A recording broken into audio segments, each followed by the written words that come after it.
marka ilaa iyo hadeertan meesha uu taagan yahay kaliya midka ugu dambeeya oo lining ku qoran ayaad ku dhufanaysaa markaad ku dhufato sidaad ugu jeedo isla markii workspace-ka. Assalaamu calaykum waraxmatullaahi wabarakaatuh. kusoo dhawaada walaaleyna qiimiga badan oo channelkeena Zack Multimedia.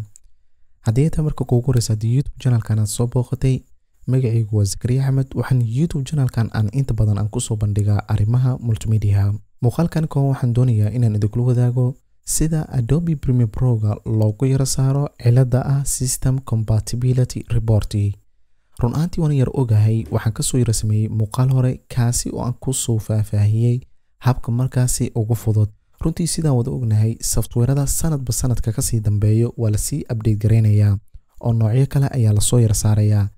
marka anaga computerka markaasi aan haysanana nooma sahlaya in markaasi ay la jaan qaadaan software-daasi. run ahaantii System Compatibility Reportina dadka inta badan aad iyo aad ay u yara nacban yihiin in uu ka soo yara muuqdo Adobe Premiere Pro-gooda. marka waxaan doonayaa farsamo kooban ee la iskaga yara saaro. inta badan waxaad arkaysaa markaad YouTube-ka aad geliso in kuwa qaarkood drive-kooda ay update gareynayaan, GPU-gana sidaasi uu update uu ku yara naqanayo. runtii markaad fiiriso agabyada markaan aan haysano waa agabyo oo bilow ah, anagoon rabno inaan la jaan qaadno kuwa naga yara sii sareeyo. marnaba marka ha ka quusan haddii aad agab yar aad haysato, agabkaaga yar markaasi waxaad adigu ku samayn karto kusii yara sameey.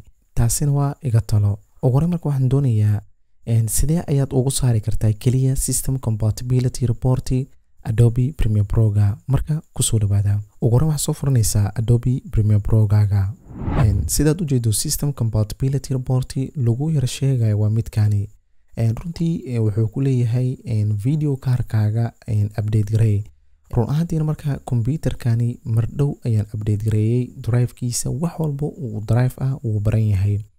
marka waxaa marka dhacayso marka in uu leeyahay System Compatibility Report xitaa haddii aad la soo yara degto driveska uusan computerkaaga uusan lahayn double graphic, ciladan si ay kaaga baxdo aad iyo aad ayay dhib u tahay.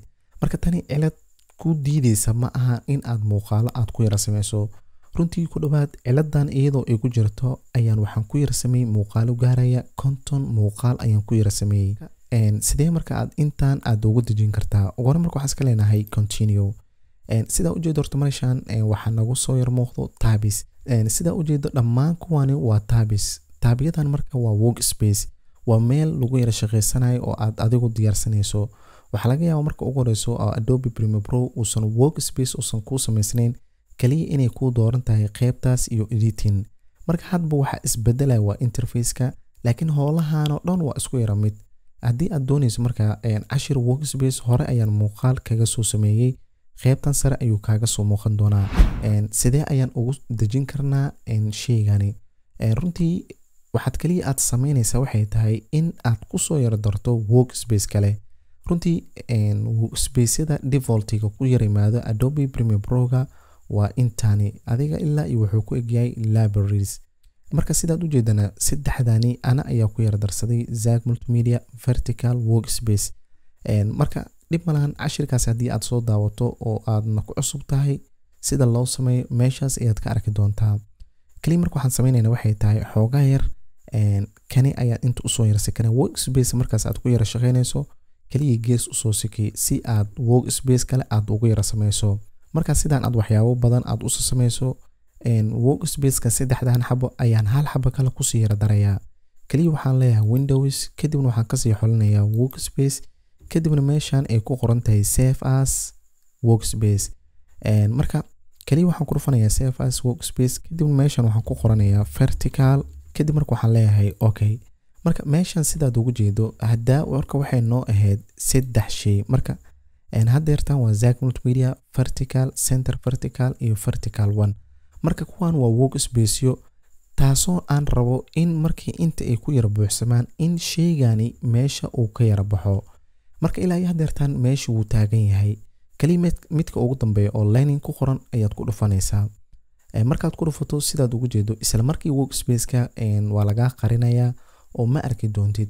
marka kaliya marka cashirkan waxaan ugu talagalay waxay tahay asxaabta ciladani inta badan ku jahwareersan una maleeyaan haddii ciladani ay taagan tahay in aan waxba loogu samayn karin ayaan kaliya waxaan doonayaa inaan ugu dhaadhiciyo sida markaasi loogu yara saaro kaliya markaad tusaalaan oo kale workspace-yadaada kale markaad u soo laabato xitaa kuguma soo laabanay sidaad u jeedo sidaan sahlan ayaad iskaga saartay system compatibility report marka haddii ay taagan tahay ciladan xitaa wax walbo waad ku samaysan kartaa marka muuqaalkan kooban intaan ayaan kusoo gabagabeynayaa haddii aad videoga ka faa'iiday fadlan like lana wadaag asxaabtaada muuqaalkan si aygana ugu yara faa'iidaystaan haddii aad nooga cusub tahay nagu soo biir adigoo taabanaya calaamadda subscribe-ka kadibna furanaya gambaleelka si ay kuu soo yargaaraan muuqaal walbo aan soo gelino waana ku mahadsantahay daabashada muuqaalkan ugu dambeyntiin waxaan idin leeyahay sidaas iyo nabadgelyo wassalaamu calaykum waraxmatullaahi tacaala wabarakaatuh waa inoo muuqaal kale